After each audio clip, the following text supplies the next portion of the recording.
Bueno, el tema que vamos a desarrollar hoy son las instalaciones sanitarias en edificios en altura. Vamos a ver que las normas y gráficos de obras sanitarias incorporadas en el Código de Edificación, de alguna manera, para las instalaciones de desagües de efluentes locales, establecía, digamos, diámetros mínimos en cuanto al caño de carga y ventilación y a sus ventilaciones. En cuanto a tema de provisión de agua, para el confort decía que no alcanzar una presión máxima de 45 metros de columna de agua desde el nivel del tanque hasta la grifería, que es aproximadamente 15 pisos. Estas cuestiones ¿qué implican? Que nosotros tengamos que hacer un estudio profundo y un análisis integral del conjunto de todas las instalaciones del edificio por su envergadura. Y resolverla en simultáneo, digamos, en el proyecto y a nivel estructural. Es decir, ya la estructura empieza a tener una importancia donde hay interferencia en particular con las instalaciones sanitarias.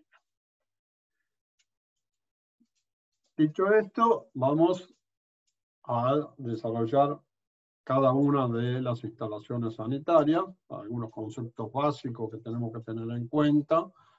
Cada proyecto tiene su particularidad, pero digamos que vamos a establecer tanto para los efluentes locales como pluviales que la problemática empieza a partir de los 12 pisos altos y que las consideraciones que yo voy a tener en cuenta son los caudales de los efluentes, y en el caso de los efluentes cloacales, fundamentalmente el tema de ventilación.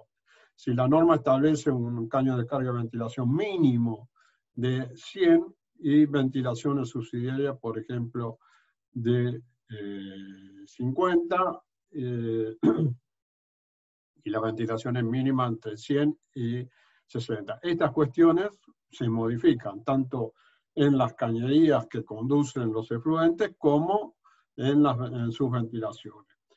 Esto también conlleva que hay desvíos o ingreso de líquidos efluentes, con lo cual yo debo controlar o manejar de alguna manera ese desagüe en función de controlar las energías de descargas y sus consecuencias. Otro tema a analizar, particularmente en todos los edificios, pero en particular en edificios en altura, son los ruidos que se transmiten en las instalaciones sanitarias. Entonces, siempre los desagües de efluentes cloacales en edificios de altura van a requerir de un diseño y el dimensionamiento a nivel hidráulico. Nosotros ya vimos algunas cuestiones de cómo determinar el caudal para la cañería principal, para el caño de carga de ventilación, para las ventilaciones. El caudal, que es lo importante, ¿sí? Cómo actúa y la disposición de cada una de esas descargas. Bien, entonces nos sirve como elemento manejarnos con el método reglamentario de las normas y gráficos de obra sanitaria.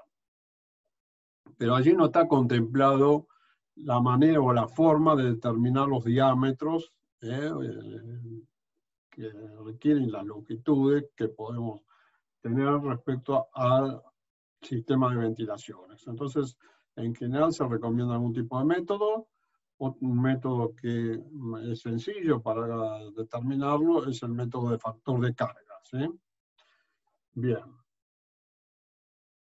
Vamos a analizar un poquito cuáles son las cuestiones y las particularidades en la descarga de un edificio en altura. Supongamos que tenemos encolumnada un núcleo sanitario, que en este caso es baño, donde yo produzco la descarga de un inodoro a través de ese ramal horizontal del piso, accede al caño de descarga de ventilación y se produce lo que llamábamos, lo que vimos para el porqué de la subsidiaria de instalación, ese émbolo, ese, digamos, cilindro de descarga que aproximadamente estaba en 1 metro y medio. Entonces es un cilindro de fluente de descarga completo. Bien, a partir de determinada distancia, ese cilindro se empieza a transformar, porque como es un caño de descarga y ventilación, y requiere la ventilación del sistema por los gases que están incorporados, por los efluentes que se incorporan en los distintos pisos, y modifica, digamos, de pasar un cilindro lleno, o sea, un volumen pleno del cilindro, a digamos, un anillo de descarga y en la parte central, digamos, esquemáticamente, un centro de ventilación. Así es que se produce la descarga. Esa descarga es aproximadamente esa velocidad, una descarga como la que estamos viendo, se estabiliza y sigue circulando de esta manera. Entre 3 a 5 metros de altura alcanza esa velocidad terminal. ¿Sí? Con lo cual, yo lo que tengo, en vez de derramar un cilindro, tengo esta corona de desagüe en el desarrollo de la descarga de ese inodoro. Por supuesto que van a aparecer otras descargas en el camino y que también van a producir una situación similar. ¿Sí? O sea, el cilindro de 1 metro, 1 metro y medio, depende del caudal que yo esté desaguando, o a veces ni siquiera un cilindro completo. ¿Sí? Bien, ¿qué pasa cuando yo llego a un desvío? El desvío puede ser hecho en cualquier piso, por cuestiones de proyecto, o en la planta baja. Evidentemente esto va a depender un poco del caudal. ¿Sí? Esos caudales pueden afectar en forma directa o indirecta los codos. ¿Sí? Independientemente de eso, claramente las instalaciones deben estar correctamente fijadas para que no tenga ningún problema. Pero si la descarga de un fluente mínimo, evidentemente la forma de desaguar podría ser la que está en este corte de la instalación. Si nosotros tenemos caudales mayores, vamos a ver que la corona empieza por ahí a crecer, pero siempre tengo ese posible circuito de ventilación, lo cual de alguna manera llega al codo y se empieza a producir, digamos, la descarga hacia la parte horizontal. Pasa de vertical y todo el caudal se tiende a horizontal. Por supuesto que va a haber un resalto hidráulico, o sea, por la descarga de esa cañería, ese resalto hidráulico se puede producir a partir de los 10 metros de diámetro de la cañería, una situación hidráulica de la descarga, ustedes esto ya lo vieron en hidráulica, y empieza a una distribución perturbada, no es un desagüe, digamos,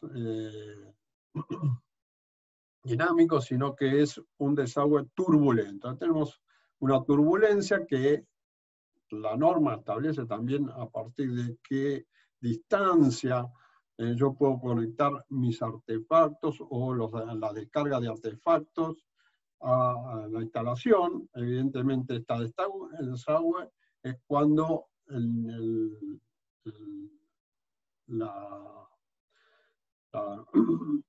desagüe puede ser acompañado en la descarga, ¿sí? O sea que yo puedo ingresar sin ningún problema de interferencia como es en el resalto o el régimen turbulento. Esta cuestión, que si bien está señalada en algún punto de las normas y gráficos de obra sanitaria, evidentemente requiere de que diseñemos y dimensionamos a nivel hidráulico este desvío de descarga y la conexión de ramales horizontales. Bien.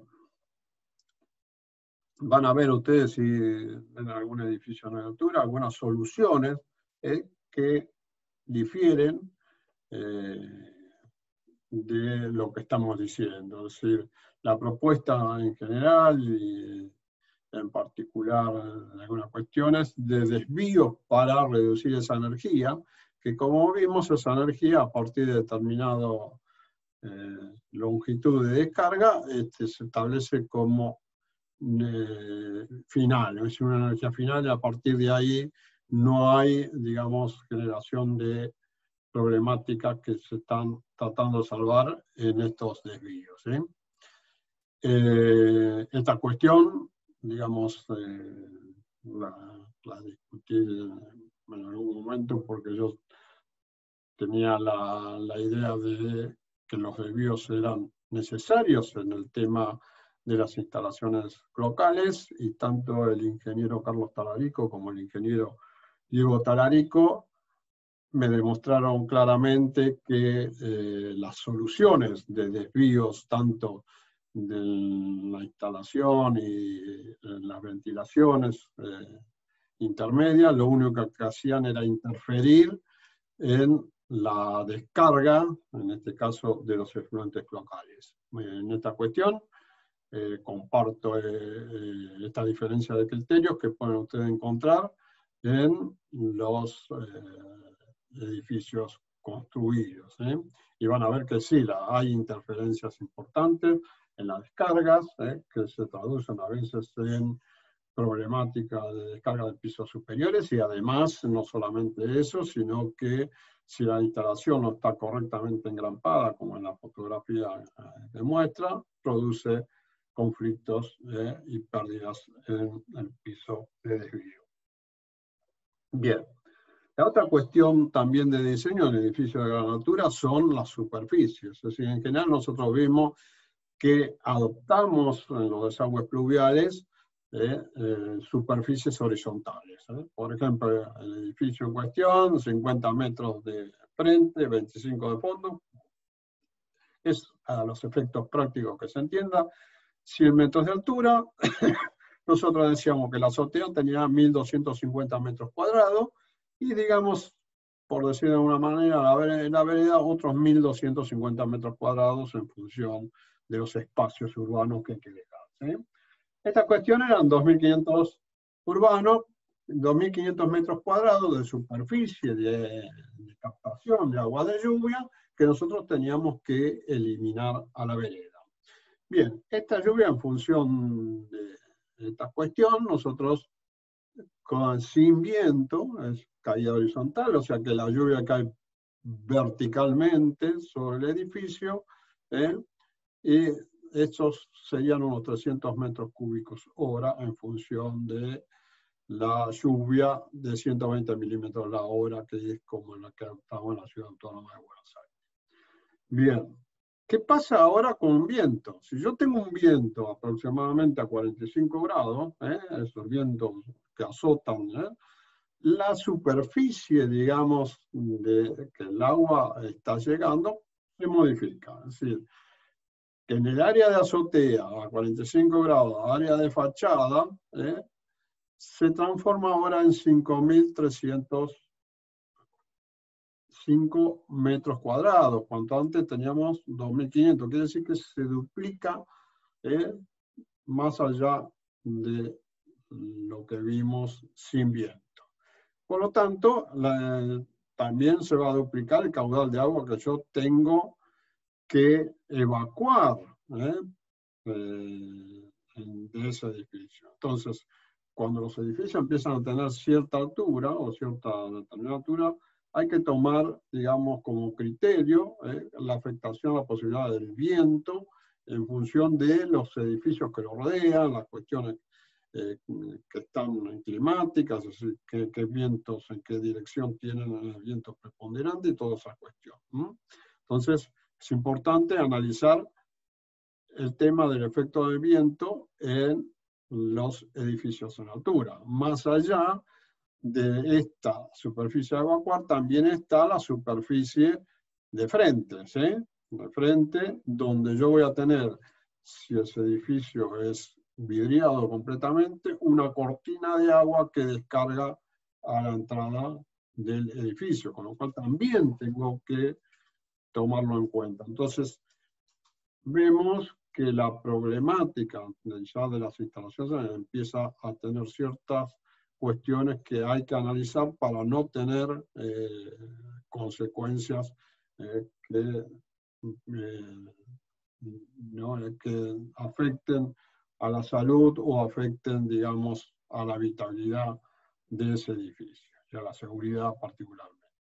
Por supuesto que las soluciones en general de los edificios en altura es tratar de independizar o reducir los caudales que van a conducir esos caños de lluvia directamente, ¿sí? Separarlos. En general la azotea por un lado, los balcones por otro, ¿sí? Como medidas mínimas de proyecto. Pero además, si podemos dividir los desagües en función de contener estos caudales, que ahora ya cuando el desagüe es a nivel, la lluvia es mínima, evidentemente lo que va a hacer es parecido a lo que teníamos en los desagües cloacales, de tener una descarga tranquila y con aire suficiente para que no haya interferencias hidráulicas. En cambio, que eso lleva a una descarga tranquila en los desvíos, ¿sí?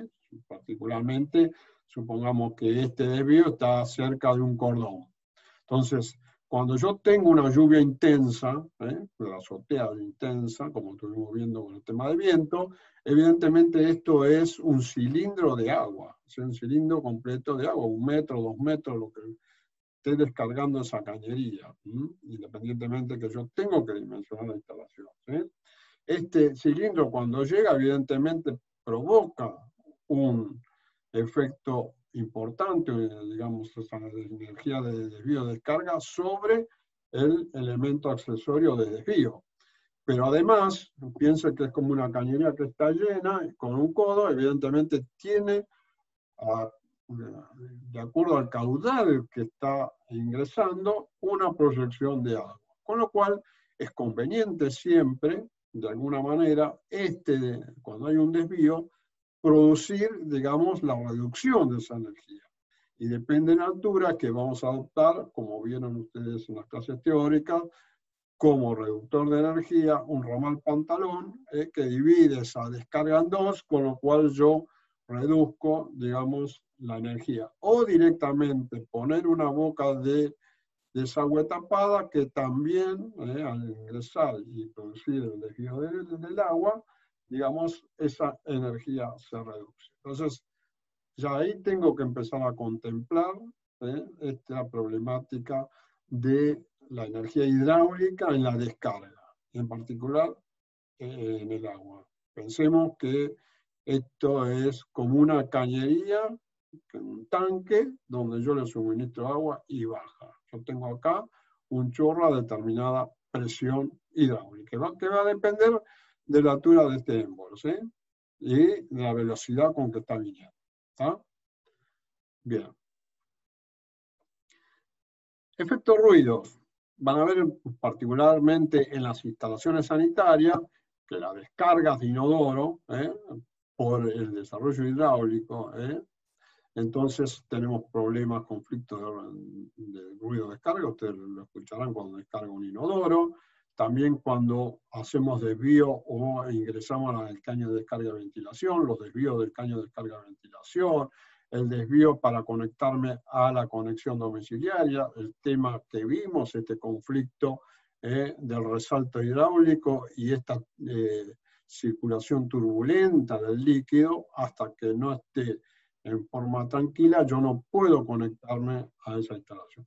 En referencia a eso, evidentemente yo voy a adoptar algunas soluciones, porque estos ruidos en edificios en altura, particularmente en los plenos, donde los plenos yo lo que hago es hacer lo más delgado posible las paredes para ocupar menos espacios, entonces esos ruidos se transmiten directamente, ya sea por el ruido en sí de la circulación en ese espacio hueco, o por directamente el anclaje a nivel estructural de esas cañerías. Entonces, estas consideraciones hay que tenerlas en cuenta para que la aislación, digamos, del elemento que separa al local, en función de dónde está ubicado, por ejemplo, si es un dormitorio, esa aislación acústica deberá ser mucho más importante que si está pasando por un pasillo o un lugar donde la permanencia no es diaria, ¿sí? Entonces, estas cuestiones a veces están resueltas en algunas instalaciones con algún elemento de anclaje que amortigua o el mismo material de la instalación produce, digamos, tiene una capacidad de aislación acústica mayor que la cañería común, ¿sí? Esto es importante tenerlo en cuenta. Bien, hasta acá todo lo que de algún panorama, algunas cuestiones básicas de los desagües de fluentes sanitarios en edificios en altura. Ahora vamos a ver la problemática que se genera y que de alguna manera está contemplada en las normas y gráficos de obras sanitarias, de los edificios en gran altura, como lo define la misma norma, ¿sí? Entonces, independientemente, en general, ustedes van a ver que se producen presiones cuando yo impulso, ¿sí? Y en el sistema de distribución de agua, que la norma de alguna manera los contempla en forma indirecta, ¿sí? Pero en edificios de altura ya las presiones de impulsión de las bombas al tanque de reserva, ya es un sistema indirecto, son elevadas y empiezan a tener problemas las instalaciones. Y también la distribución de agua, que en esta limitación de 45 metros de altura. Es decir, vamos a ver que la norma me establece una presión mínima y la grifería también, con lo cual tengo un determinado caudal de salida de esa grifería. Cuando la presión es mayor, ese caudal aumenta, pero también la presión de salida aumenta, con lo cual es probable que yo pierda un grado de confort en el uso de esa grifería. Entonces hay que contemplarla también en la distribución. Ya empiezan a tener relevancia los golpes de ariete, en particular en la impulsión, los ruidos, las vibraciones y dilataciones de la instalación. Ejemplo, vemos que el golpe de ariete, cuando la bomba está apagada, la cañería de impulsión tiene una válvula de retención, ¿sí? Esa válvula de retención, apago la bomba, queda llena la instalación, pero, digamos, no que impide que afectar la descarga de esta bomba de impulsión afecte a la bomba, ¿sí? Esa es la función de la válvula de retención.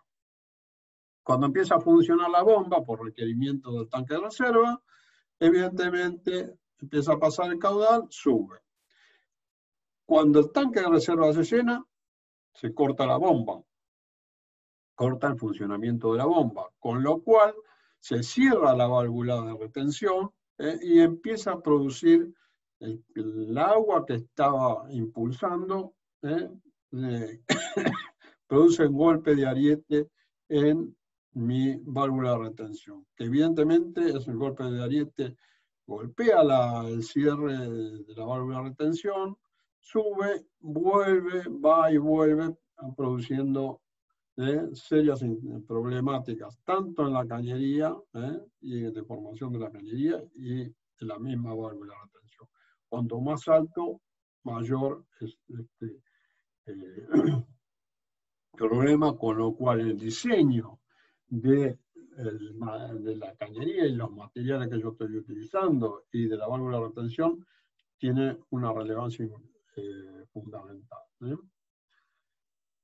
Bien, después vamos a ver, al igual que la instalación sanitaria, que ya empiezan a ocupar espacios los plenos y espacios importantes en la sala de máquinas. Por eso, al igual que los desagües de fluente sanitario, requieren del diseño y el dimensionamiento a nivel hidráulico de la instalación. Bien, dijimos que la norma sigráfica establecía como edificios en altura aquellos que la carga máxima emitida es de edificios 45 metros de altura en bajadas de tanques. Eso aproximadamente da 15 pisos, con lo cual nuestra problemática, bajamos un poco esta presión, porque una presión en una grifería de 4 kilos es una presión muy importante. Llegamos a lo que estábamos hablando también de la problemática en los desagües de efluentes sanitarios. ¿Cuáles son las soluciones? Un poco las vislumbra en cuanto a los tanques de reservas intermedios, las normas y gráficos de obra sanitaria. Entonces, la primera solución surge de estas normas y gráficos, que son los sistemas de tanques de reservas intermedios. Después tenemos válvulas reductoras de presión, que son las que reducen la presión al requerimiento necesario, y los sistemas elevadores de presión, que cada vez actualmente van ganando un espacio debido a que los avances tecnológicos del tema de las bombas elevadoras de presión. Y estas son las tres soluciones posibles a la problemática de la presión máxima esta que establece de alguna manera las normas y gráficos de obra sanitaria. Entonces, lo primero que vamos a ver, sistema de tanque de reservas intermedios, así resolver la problemática de esta presión máxima en función de disponer tanques y mediante la alimentación de esos tanques poder, digamos, suministrar por gravedad la provisión de agua a los distintos pisos. Entonces, dentro del sistema de tanque reservado tenemos tres soluciones.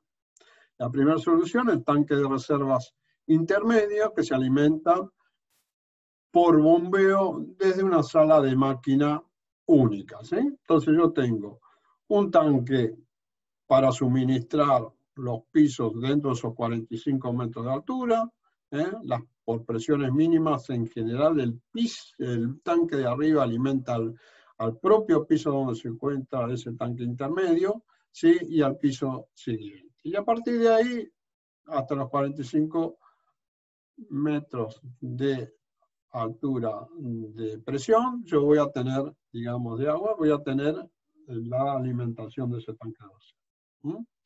Bien. Después tenemos tanques de reserva intermedios que actúan como reserva de un nivel y como bombeo del nivel superior. ¿Qué quiere decir? Yo tengo igual que el otro, un tanque de bombeo, ese tanque de bombeo bombea a un tanque intermedio, ¿sí? De reserva, y ese tanque a su vez sirve para el bombeo de los tanques de pisos superiores y así sucesivamente. ¿Sí? Evidentemente este requiere un espacio, además del subsuelo, la planta baja donde está ubicada la sala de máquinas de bombeo, un espacio de una sala de máquinas en los pisos intermedios. Después tenemos la solución de tanque de reservas intermedios ruptores de vacío. Entonces yo produzco ruptores de presión, perdón. Yo produzco la reducción de la presión a través de pequeños tanques que me permiten alimentar los pisos inferiores. Entonces tengo el tanque de bombeo, bombea la bomba a un tanque de reserva que está en el último piso del edificio, y ese tanque de reserva alimenta a su vez a tanques intermedios de una determinada capacidad, que estos a su vez alimentan los pisos inferiores. Bien. Dicho esto, vamos a ver, digamos, algunas características de funcionamiento de estos sistemas de tanques. Los tanques de reserva intermedio, es decir, nosotros, el edificio en general, independientemente del sistema que adoptemos, vamos a dividirlo en sectores. Esos sectores, evidentemente, van a tener esa presión mínima y máxima de alimentación que da la norma, para poder empezar a ubicar esos tanques de reservas intermedias. Cada tanque es abastecido por su sistema de bombeo. Si yo tengo en la sala de máquina principal, digamos, de mi edificio, que puede estar en el subsuelo, puede estar en la planta baja, cada bomba, cada sistema de bombas alimenta un distinto tanque intermedio, ¿sí? Por supuesto que ese tanque intermedio va a suministrar agua a los pisos inferiores de acuerdo a esa altura mínima y máxima determinada en normas y gráficos, ¿sí? Bien, la capacidad del tanque de cada uno de estos tanques de reserva es para el uso que yo le voy a dar a ese sector, ¿sí? En este ejemplo hay un tanque mixto que es incendio y agua, pero vamos a hablar de agua potable. Quiere decir que este tanque a mí va a alimentar a los pisos inferiores con la presión mínima y la presión máxima, ¿sí? La presión mínima, les recuerdo que no solamente es tener en cuenta lo que dicen las normas y gráficos de obras sanitarias, sino los requerimientos de la grifería, así que yo estoy colocando. Bien, vamos al hecho de tanques de reservas intermedios que actúan como reserva a un nivel y como bombeo a nivel superior. Es decir, tanque que bombea a un nivel y este es bombeado a su vez a otro nivel y este bombea otra vez a otro nivel. Lo mismo que dijimos, en general, es la división en sectores. Cada tanque es abastecido por su propio sistema, al igual que el anterior, por su propio sistema de bombeo. La capacidad del tanque de reserva intermedio ya no suministra solamente los requerimientos en presión mínima y máxima de los pisos que alimenta, sino que tiene que alimentar al piso superior. Pero no alimenta la totalidad del requerimiento del piso superior, sino un quinto del caudal que requiere el piso superior. Entonces quiere decir que está bombeando de alguna manera en una forma bastante continua, va a depender del uso que hacen los núcleos sanitarios a nivel del tanque superior, ¿sí? Bien. Tanque de reserva intermedios con ruptores de presión alimentados desde tanque de reserva. Dijimos que bombeábamos a un tanque, vamos a llamarlo general, y ese a su vez iba alimentando distintos tanques ruptores de presión, ¿sí? Los tanques de reserva intermedio actúan como reductores de presión y estos son alimentados de alguna manera del tanque general, ubicado, siendo abastecido por bombeo, ¿sí?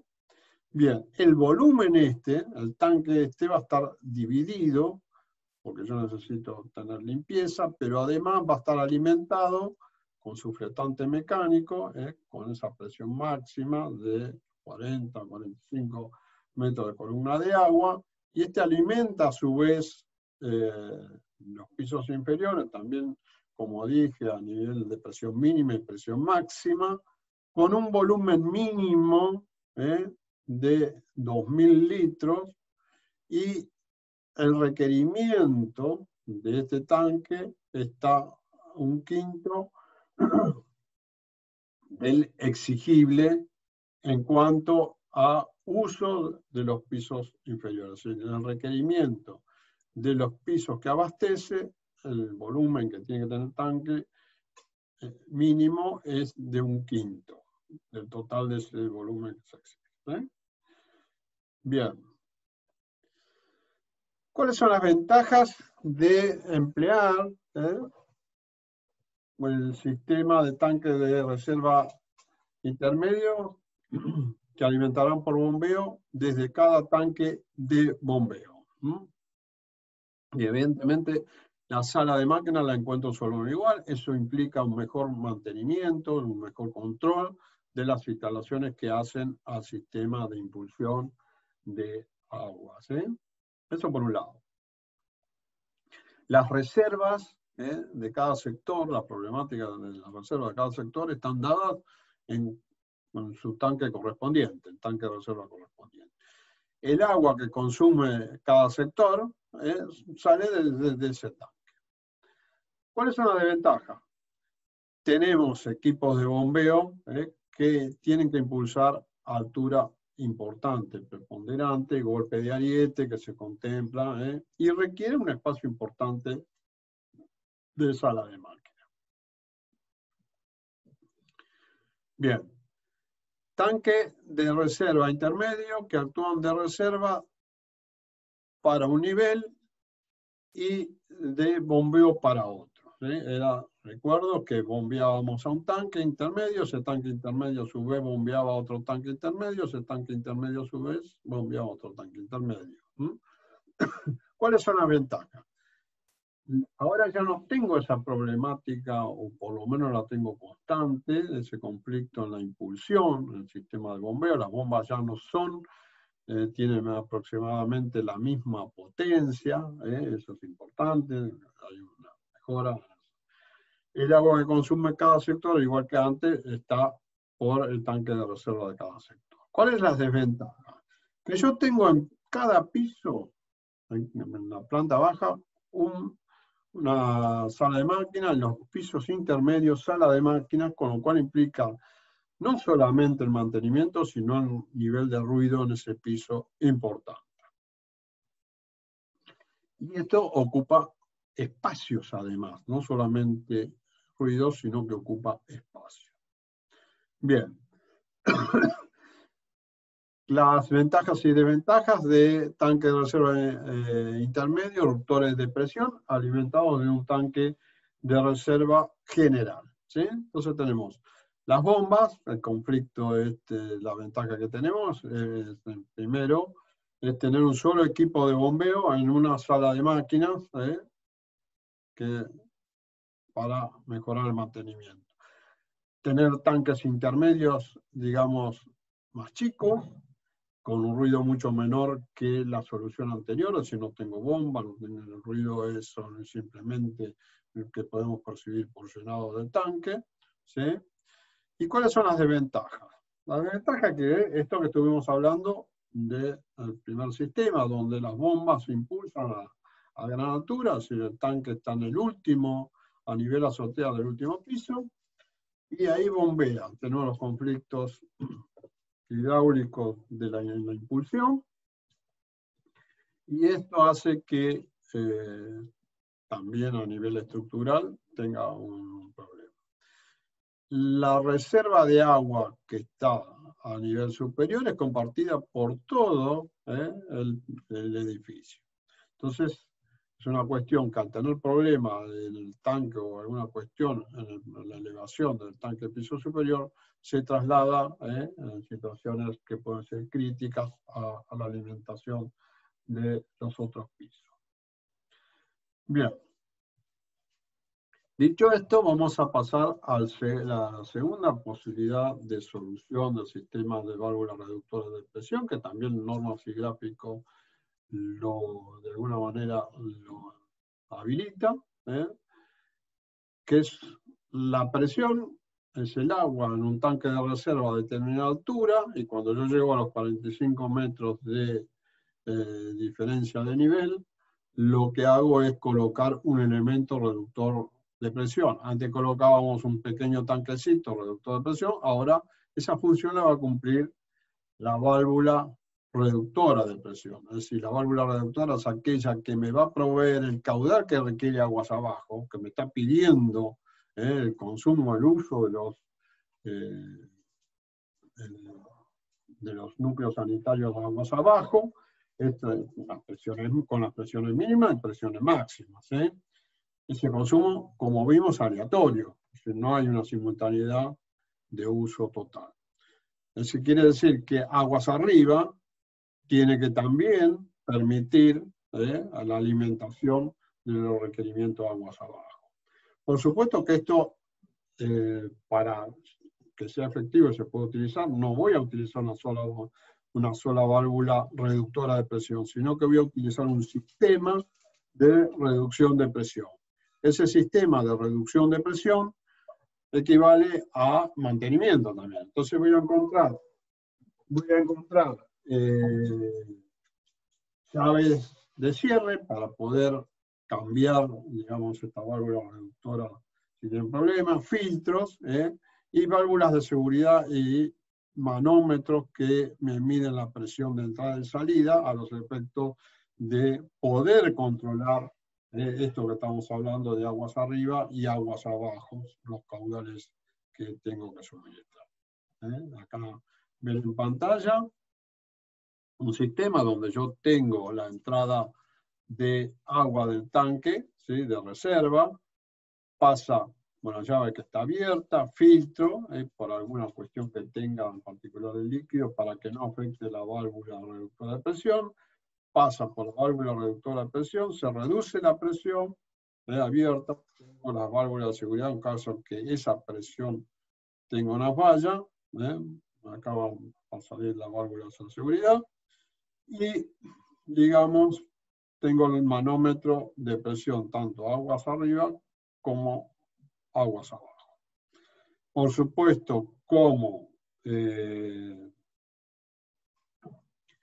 sistema, si no me puedo confiar en una sola válvula reductora de presión, voy a tener una en funcionamiento y otra en stand-by.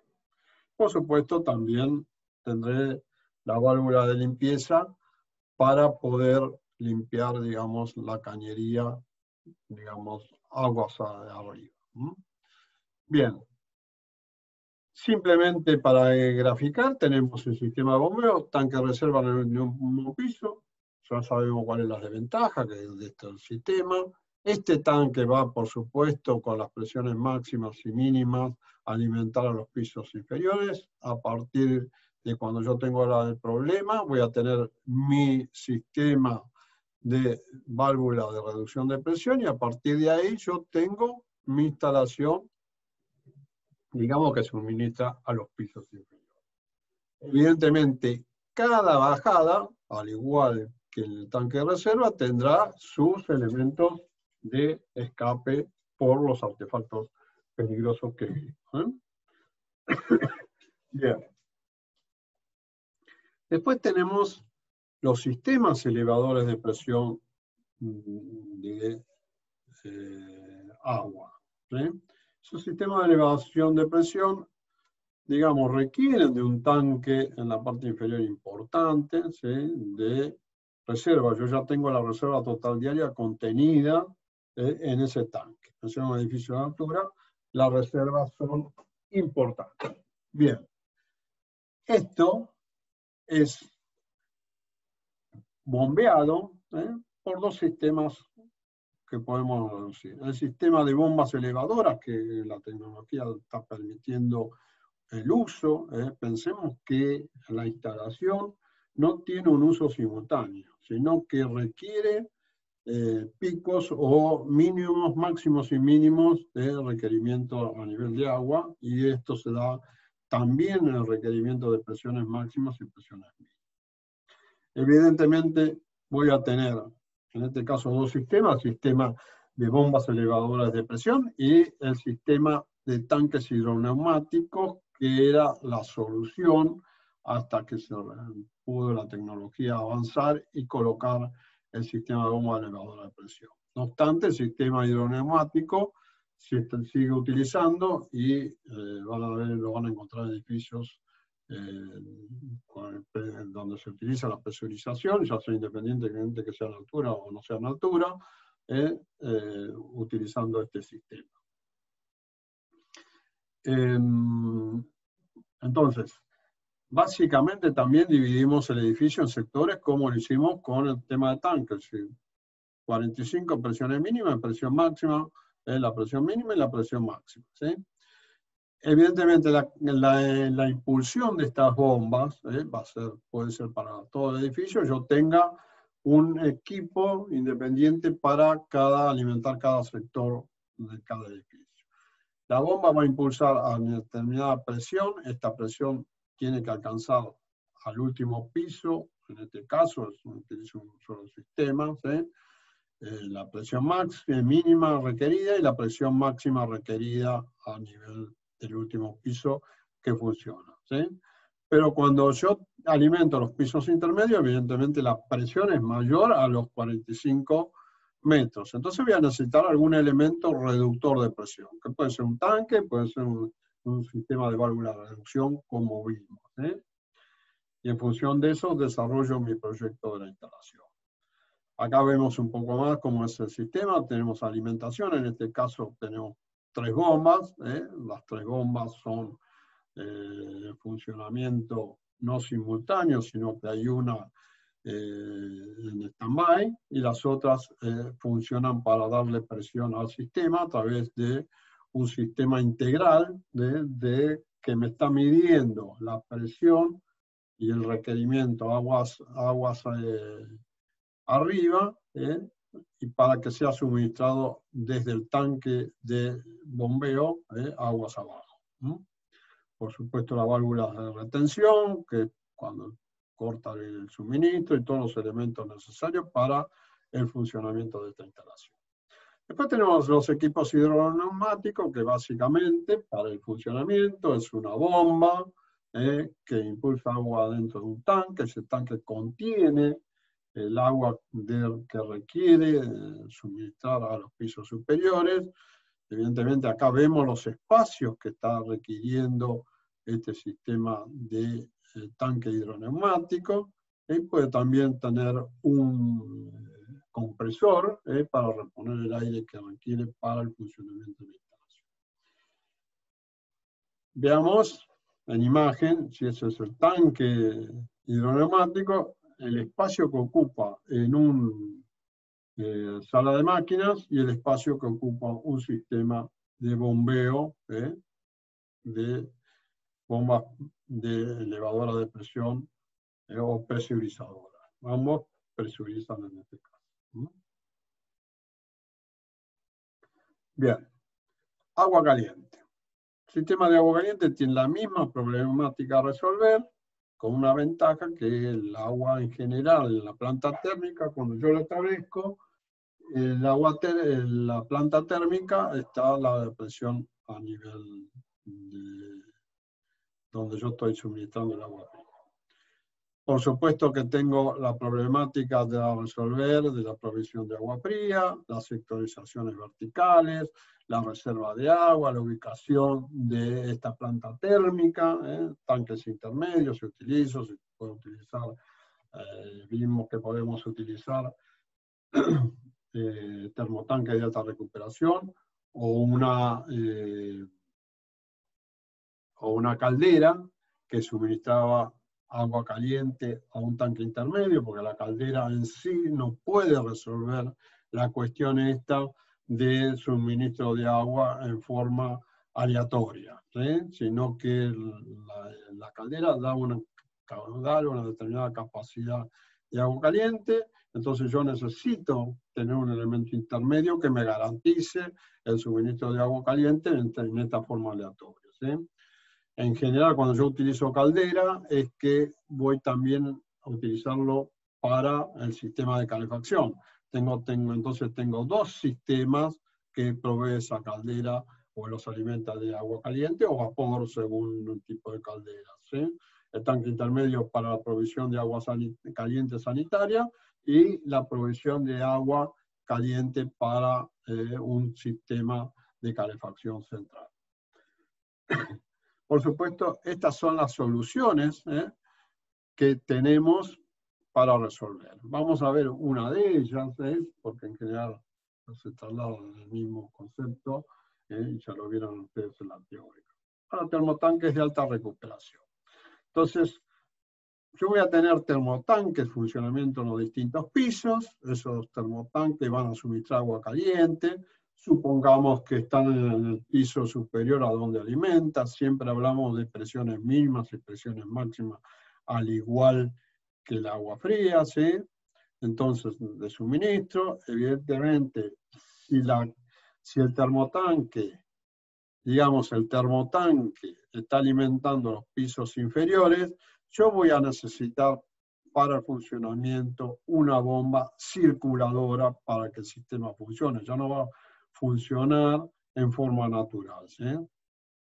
Y voy a necesitar una bomba recirculadora para cada uno de los sistemas de desagüe. Bien. La otra manera es directamente tener en el nivel inferior del suministro mi termotanque. Yo genero mi suministro por montante, el escape a nivel de piso de acuerdo a la alimentación. Es decir, supongamos que tengo una alimentación de tanque de reserva en el piso superior, yo tengo la reducción y a partir de ahí tengo la alimentación de mi planta térmica. Entonces, la presión que está sometido, digamos, la planta térmica es la presión, digamos, máxima que pueden soportar, digamos, en este caso los 45 metros de diferencia de columna de altura de agua. Por otro lado, también es importante, el tema empieza a tener un valor relevante, el tema de las aislaciones y colocar los dilatadores en caso de problema de dilatación de las cañerías por la diferencia de temperatura. Acá en este caso, digamos, tenemos los termotanques en una misma sala de máquina, a diferencia del anterior, ¿sí? Que teníamos los termotanques en distintas salas de máquina en pisos intermedios. Acá ya tenemos en una misma sala de máquina la planta térmica en conjunto, yo favorece el mantenimiento, y evidentemente en la manera de suministro va a depender de estos sistemas de vasos comunicantes, ¿sí? Es decir, el nivel, siempre hay que tener en cuenta el nivel de agua y el escape va a estar por encima. Entonces, en este caso, la presión que soporta, digamos, esta planta térmica, o sea, en este caso termotanque de alta recuperación, es el total del nivel de la altura de agua hasta donde ingresa agua, ¿sí? Entonces, si en este caso son 2 suministros a 45, tenemos por lo menos 90 metros, o sea, 9 metros, 90 metros de columna de agua mínimo, ¿sí? 9 kilos de presión por centímetro cuadrado a nivel de ingreso del agua. Eso hay que tenerlo en cuenta en función de que yo tengo que distribuir en este piso. Entonces, esta solución, digamos, a veces es físicamente imposible resolver con los termotanques de alta recuperación. Bien, por último, como conclusión, vamos a decir que los edificios de altura requieren del diseño y el dimensionamiento, siempre a nivel hidráulico, de las instalaciones sanitarias.